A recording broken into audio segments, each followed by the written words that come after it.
Get ready, 10 seconds, 5 seconds, start.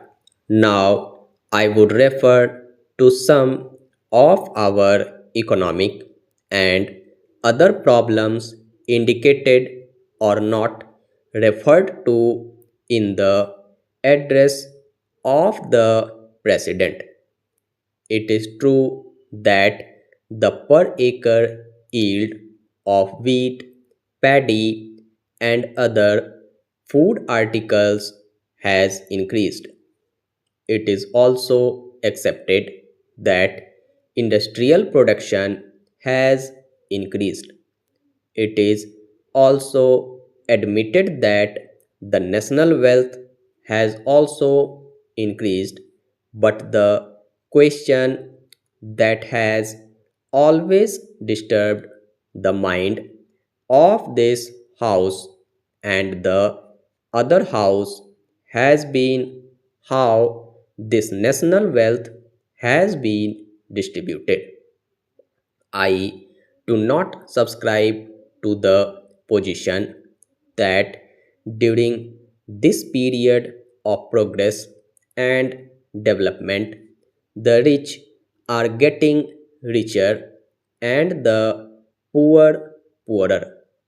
But I do feel that the distribution of the wealth has not been equitable, and on the demand of Parliament, a committee was established to go into the matter and report. We have been long awaiting this report.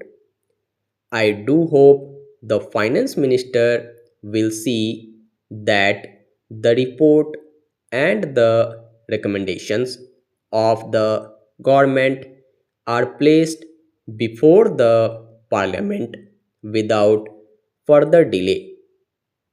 In this connection, I might express our satisfaction regarding the policy adopted by the finance minister about the declaration of the stocks of non-ornamental gold and the issue of gold bonds so that we may stop the prevalent smuggling and reduce the invisible and continuing waste of our foreign exchange.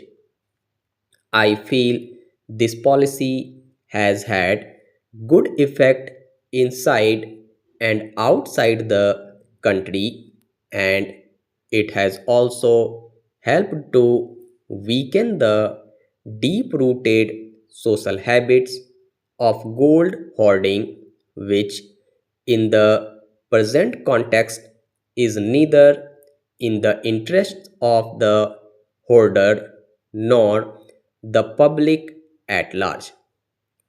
I do feel in this respect that the sale of gold bonds has not been as one would have wished it to be put.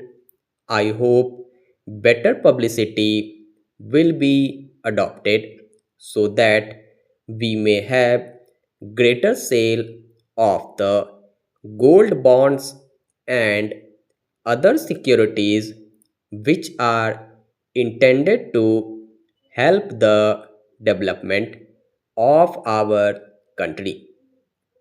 I would refer in the same connection to the question of trade by the breakdown of the talks by the UK regarding the European Common Market, several questions have arisen, and it is felt in our country and in other countries that some international organ should be established to look after the matter of trade and tariff.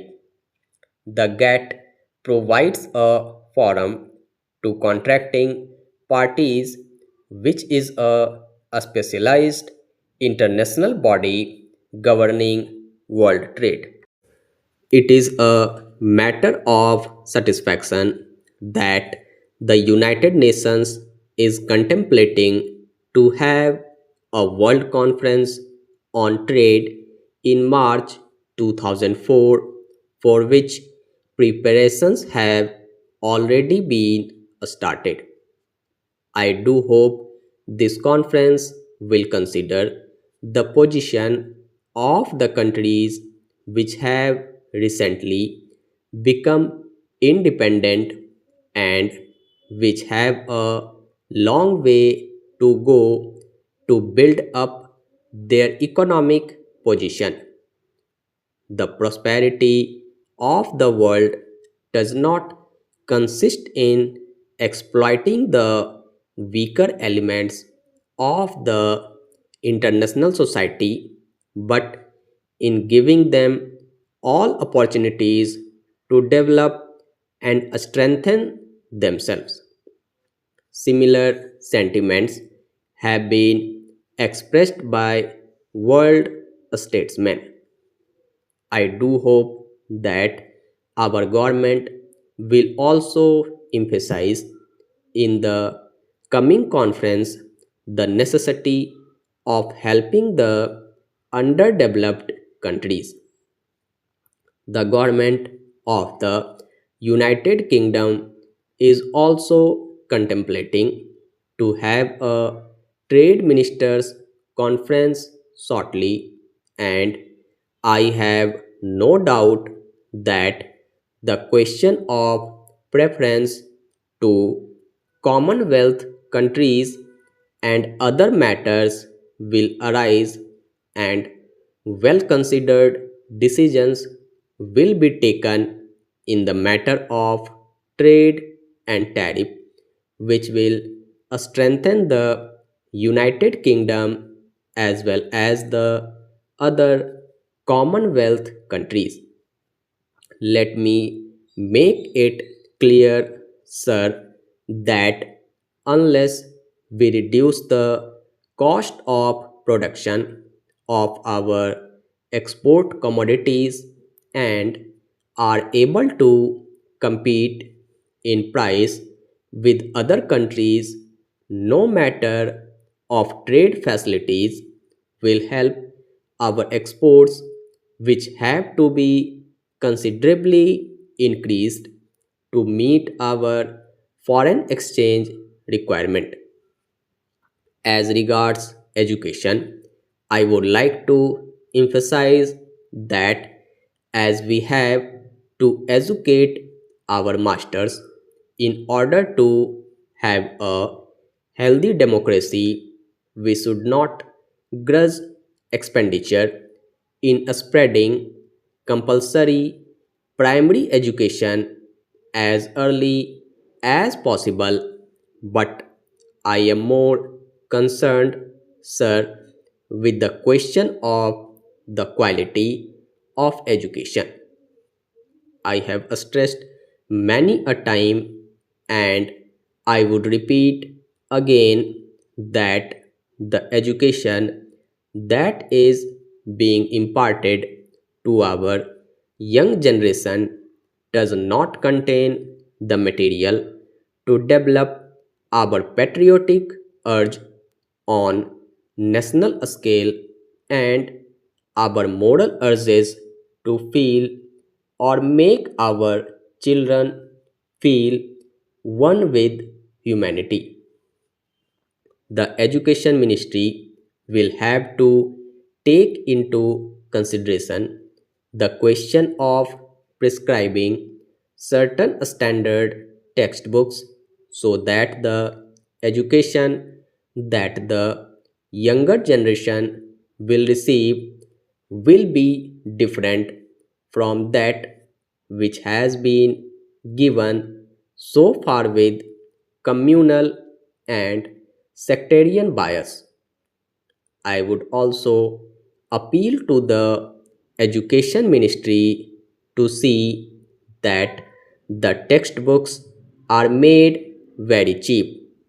The cost of textbooks and other exercise books is becoming very heavy, and it will not be possible for a person of moderate means to supply these necessary articles to the students. Nothing is more detrimental to the interests of the country than the education which creates prejudice